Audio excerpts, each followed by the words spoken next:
I stared at the purple marks blooming across my daughter's arms, like some twisted constellation. 7 bruises in 3 weeks. The pediatrician had run every test imaginable. Blood work, bone density scans, clotting factor analysis, vitamin deficiencies, even a bone marrow biopsy that made Emma scream so loud I thought my heart would shatter. Nothing. Every single test came back normal. Doctor Patterson sat across from us in her sterile office, her expression carefully neutral in that way doctors have when they're out of answers. Mr. Harrison, I've reviewed all the results 3 times. Emma's platelet count is normal. Her clotting factors are normal. There's no indication of hemophilia, von Willebrand disease, or any bleeding disorder. Then why does my 6-year-old daughter look like she's been in a fight? My voice cracked. Emma squeezed my hand, her small fingers cold. Sometimes children bruise easily. It could be nothing. Nothing. That word again. The same word I'd heard from 4 different specialists, 2 emergency room doctors, and a hematologist who charged me $300 to tell me my daughter was probably just clumsy. But Emma wasn't clumsy. She'd been taking ballet for 2 years. Her teacher, Miss Caroline, constantly praised her grace and control. These bruises weren't from falling or bumping into furniture. They appeared overnight, clustered on her upper arms and shoulders. Always after she spent the weekend at her grandmother's house. My ex-wife Diane lived 2 states away with her new husband and their twin boys. Our custody arrangement meant Emma stayed with me during the week, and with my mother every other weekend when I worked my shifts at the fire station. Mom had been thrilled about the arrangement. Too thrilled, maybe. The bruises started 6 weeks ago. Small ones at first. I'd asked Mom about them after the 2nd weekend. "Oh, you know how children are," she'd said, waving her hand dismissively. She was playing in the yard, climbing that old oak tree. I told her to be careful, but you know Emma. Adventurous, like her father. Except Emma was terrified of heights. She wouldn't climb that tree if I paid her. I was driving Emma back from yet another doctor's appointment when it happened. We stopped at Riverside Park so she could run off some energy before dinner. She was on the swings, pumping her legs, her blonde hair flying behind her. For a moment, she looked like her old self. The self from before the bruises, before the fear I saw creeping into her eyes. An elderly man sat on the bench next to mine. He had that distinguished look. Silver hair, pressed khakis, reading glasses hanging on a chain around his neck. He was watching the children play with the benign smile of someone who probably had grandkids of his own. Emma jumped off the swing mid-arc, something I'd told her 100 times not to do, and ran over to me, laughing. She threw her arms around my neck, and I hugged her back, breathing in the strawberry scent of her shampoo. That's when the man's expression changed. He went completely still, staring at Emma's exposed arms where her sweater had ridden up. The color drained from his face, so fast I thought he might be having a stroke. "Excuse me," he said, his voice sharp and urgent. He stood up, taking a step toward us. "Those bruises on your daughter's arms. How long has she had them?" I tensed immediately, pulling Emma closer. "Who are you?" "I'm sorry, I'm Dr. Richard Blackwell. Retired. I was a forensic pathologist for 33 years, and I need to ask you something very important." He reached into his wallet and pulled out an old hospital ID badge, showing it to me. "Those bruising patterns. They're not from falls or accidents." My heart started hammering. "What are you saying?" "I'm saying those are grip marks. Someone has been grabbing your daughter hard enough to leave those bruises. Look at the pattern. 4 marks here, thumb here. That's a hand." I looked down at Emma's arm. At bruises I'd been staring at for weeks, trying to make sense of. And suddenly, horribly, I could see it. The 4 fingers, the thumb on the opposite side. "Who has unsupervised access to your daughter?" Dr. Blackwell asked. The world tilted sideways. My mother had been a nurse for 40 years before retiring. She knew about bruises. She knew about abuse patterns. And she'd been dismissing these marks as nothing, as accidents, as normal childhood clumsiness. She knew. I called Diane that night after Emma was asleep. Our divorce had been ugly, but we'd found a way to co-parent civilly. "Mostly. Your mother is hurting her," I said without preamble. Silence. Then, "What?" I told her everything. The bruises, the tests, the man in the park. Diane listened without interrupting, which scared me more than if she'd started yelling. "I'm coming there," she finally said. "Tomorrow. Don't send Emma to your mother's this weekend. I'm not sending her anywhere near my mother ever again. Kyle, don't do anything yet. We need proof. Real proof. Your mother will deny it, and Emma's too young. Her testimony won't be enough, especially against her own grandmother. Diane was right. I hated that she was right, but she was. My mother was a respected member of the community. Volunteer of the Year at the hospital 3 times. Church council member. Everyone loved her. If I accused her without ironclad evidence, it would destroy any chance of protecting Emma. Diane arrived the next evening. We sat at my kitchen table after Emma was in bed, drinking coffee neither of us wanted. I need to tell you something, Diane said, not meeting my eyes. Last Christmas, when Emma stayed with your mother for a week, she came back different, more quiet, jumpy. I asked her about it, and she said Grandma had been squeezing her too hard when she was teaching her things. Rage flooded through me, hot and immediate. And you didn't tell me? I talked to your mother. She said Emma was being dramatic, that she'd just been correcting her posture and table manners. I believed her, Kyle. I'm sorry, but I believed her. What was she teaching her? That's the thing. Your mother's been obsessed with Emma being perfect. The way she sits, the way she talks, her manners. She kept saying Emma needed discipline, that we were raising her to be soft and entitled. I thought about my childhood. Mom's impossible standards. The way nothing I did was ever good enough. How she'd twist my arm when I slouched at dinner, hard enough to leave marks she'd explain away as accidents. I thought I'd imagine how bad it was, convince myself I was exaggerating childhood memories. But I wasn't. We need cameras, I said. Diane pulled out her phone. I already ordered them. Tiny ones. The kind that look like phone chargers and picture frames. They'll be here tomorrow. We spent the next 3 days planning. I couldn't just refuse to let Emma stay with Mom anymore without raising suspicion. Mom was already calling twice a day, asking when Emma could visit again, saying how much she missed her precious granddaughter. The cameras arrived. Diane helped me install them in my house. Living room, kitchen, Emma's bedroom, all hidden, all recording to a cloud server. Then I called my mother. Mom, I need to ask you a huge favor. I got called in for a double shift this weekend. Diane's out of town for work. Is there any way Emma could stay with you Friday through Sunday? Of course, sweetheart. You know I love having my little angel. I'll pick her up Friday after school. Actually, could she stay at my place? She's been having nightmares in unfamiliar beds. I know it's an inconvenience, but no, that's fine. I'll bring an overnight bag. It'll be like old times, taking care of my baby boy's house. I wanted to vomit. Friday came too fast.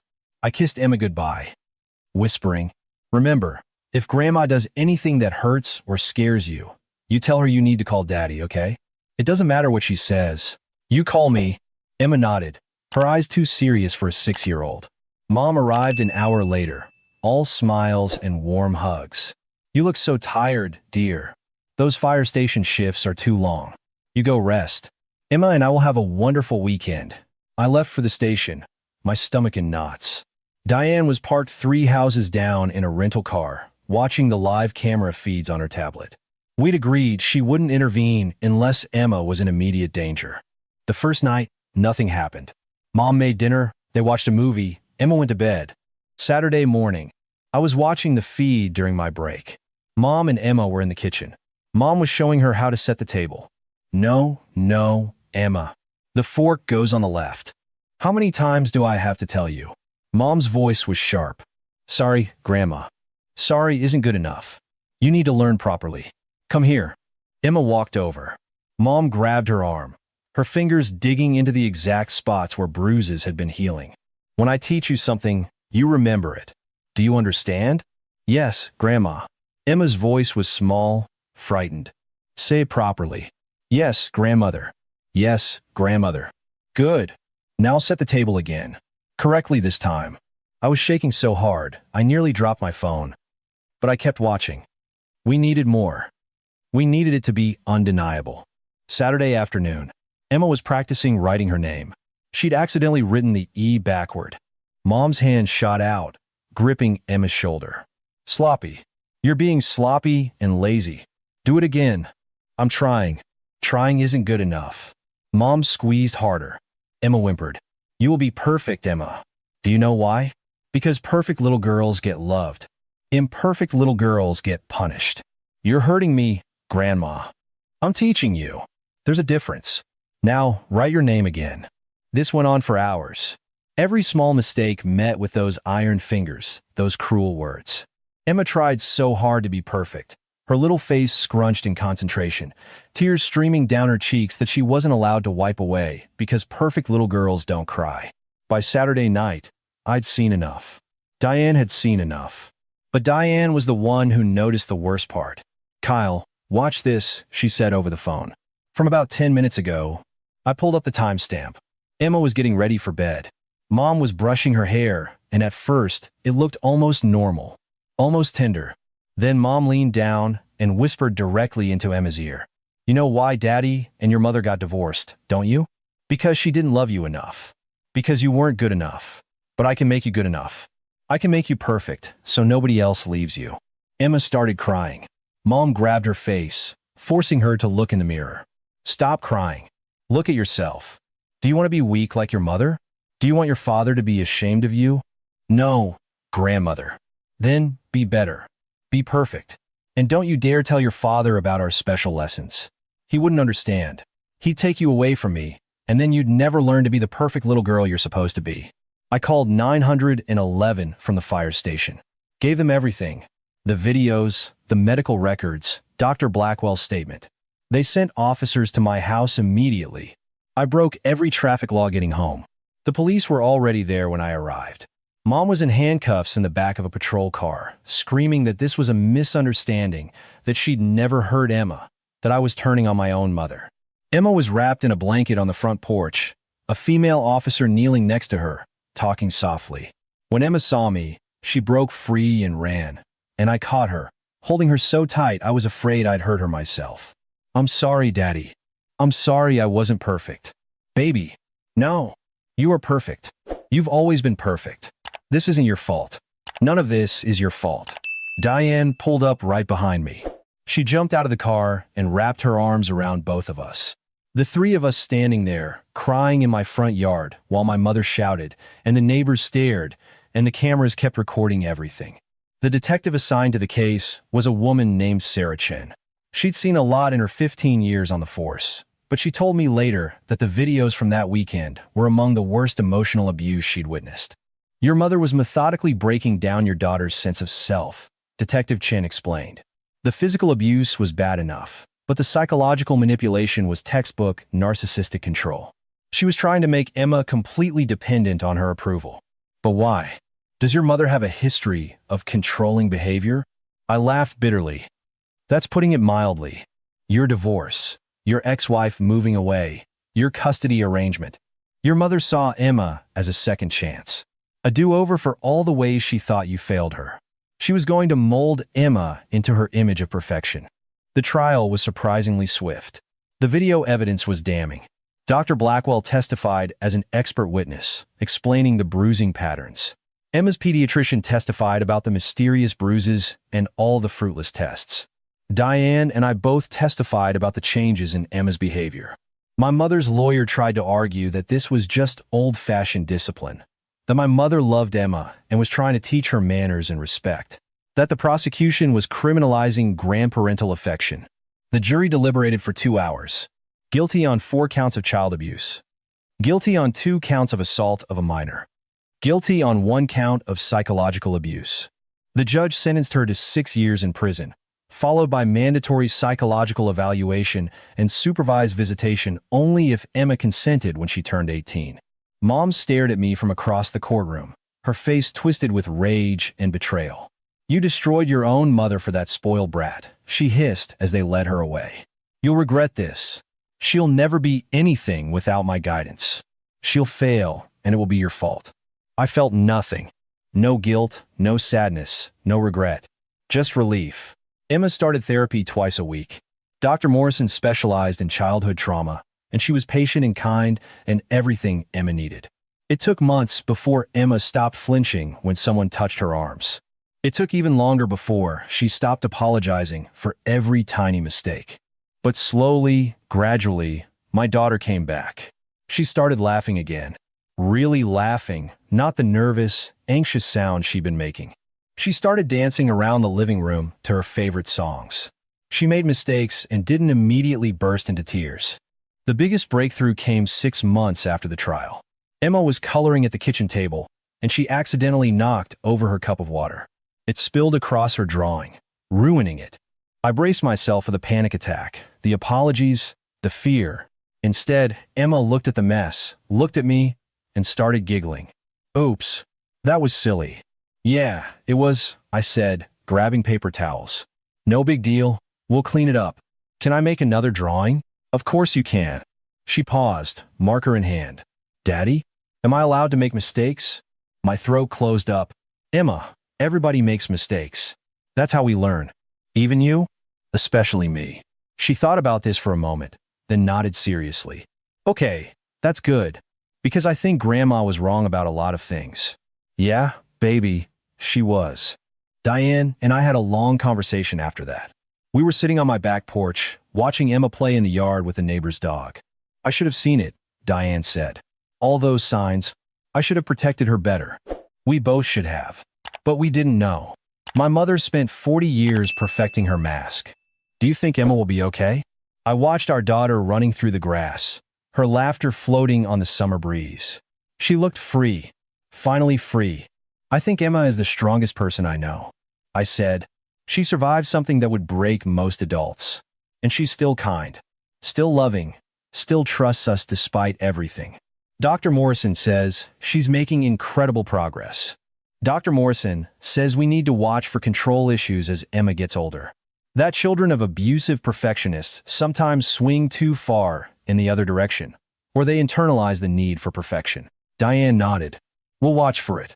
Together. Together. That word felt strange. Diane and I had spent 3 years barely tolerating each other after the divorce. But this nightmare had reminded us that we were still a team when it came to Emma. We'd never be married again, but we could be allies, partners in keeping our daughter safe. Emma brought us dandelions she'd picked, their white fluff floating away in the breeze. They were weeds, imperfect, already falling apart. These are for you, she announced, handing them to us with a gap-toothed smile. I know they're not real flowers, but I like them anyway. They're perfect, I said, and I meant it. Dr. Blackwell, the retired forensic pathologist who'd started this entire chain of events, reached out a few weeks after the trial. He wanted to know if Emma was okay, if his intervention had helped. I invited him to coffee. He was exactly as I remembered. Distinguished, kind-eyed, with that professional bearing that came from decades of medical training. I've spent my entire career looking at death, he told me, stirring his coffee slowly, learning to read what bodies tell us about their final moments. When I saw your daughter's arms, I saw something I'd seen too many times before. The signature of systematic abuse. Why did you speak up? Most people would have looked away. I spent 33 years staying silent in courtrooms, presenting facts without emotion, letting the system work. I told myself that was my job. Just the facts. He looked out the window at the park where we'd first met. But I was retired, and your daughter looked so afraid. I thought, what's the worst that could happen? You think I'm a crazy old man and walk away? That's nothing compared to what could happen if I stayed silent. You saved her life. Maybe not literally, but you saved who she was. Dr. Blackwell's eyes were bright with unshed tears. Then I'm glad I was there that day. I'm glad I spoke up. We stayed in touch after that. He became something like an honorary grandfather to Emma. The kind who showed up for ballet recitals and brought age-appropriate presents and never, ever grabbed her too hard. Emma asked about my mother only once, about a year after the trial. Does Grandma still love me? It was the question I'd been dreading. How do you explain to a 7-year-old that love and control aren't the same thing? That someone can think they love you while simultaneously destroying you? I think Grandma loves the idea of who she wanted you to be, I said carefully. But real love means accepting someone exactly as they are. It means wanting them to be happy, not perfect. Do you understand? Emma considered this with a seriousness she brought to important questions. Like how you love me even when I mess up. Exactly like that. Then, Grandma didn't really love me. She just loved being in charge. Out of the mouths of babes. The bruises faded completely after about 3 months. Emma's arms were smooth and unmarked. All evidence of what she'd endured erased from her skin, if not from her memory. But she was stronger for it. Stronger than she should have had to be at 6, but strong nonetheless. I framed one of her early therapy drawings. It showed 3 people. Me, Emma, and Diane, all holding hands, all smiling. Above us, Emma had written in her careful, sometimes backward letters, "My family is enough. My family is enough. No perfection required. No impossible standards. No cruel hands or crueler words. Just enough." Emma's in 3rd grade now. She has friends, good grades, and a newfound love of soccer, despite being absolutely terrible at it. She misses half the goals she aims for, trips over her own feet, and doesn't care even a little bit because she's having fun. Last week, she brought home a math test with a 76 on it. Not great. Definitely not the perfect score my mother would have demanded. Emma showed it to me nervously. "I know it's not good, Daddy. Did you try your best?" "Yes." "Then, that's all that matters. We can practice the problems you got wrong, and you'll do better next time." Emma's whole body relaxed. "Okay, can I still have ice cream tonight?" "Of course you can." She started to walk away, then turned back. "Daddy, thank you for saving me. Always, baby, always." I kept that test too. Stuck it on the fridge right next to her A+ spelling quiz and her drawing of our dog that looked more like a potato with legs. All of it imperfect, all of it beautiful, all of it proof that my daughter was free to be exactly who she was. Sometimes I think about my mother sitting in prison, convinced she was right, convinced I betrayed her, convinced Emma would have been better under her cruel tutelage. I don't feel sorry for her. I can't. She had a choice every single time she dug her fingers into Emma's skin. Every time she whispered poison into my daughter's ear. Every time she prioritized her image of perfection over Emma's actual humanity. She chose wrong. Every single time. And I chose right, finally, definitively right. The man in the park saved Emma that day, but in the end, we all saved each other. Diane and I found our way back to being partners. Emma learned she was enough exactly as she was. And I learned that breaking the cycle of abuse isn't betrayal. It's love. Real love. The kind that doesn't leave bruises.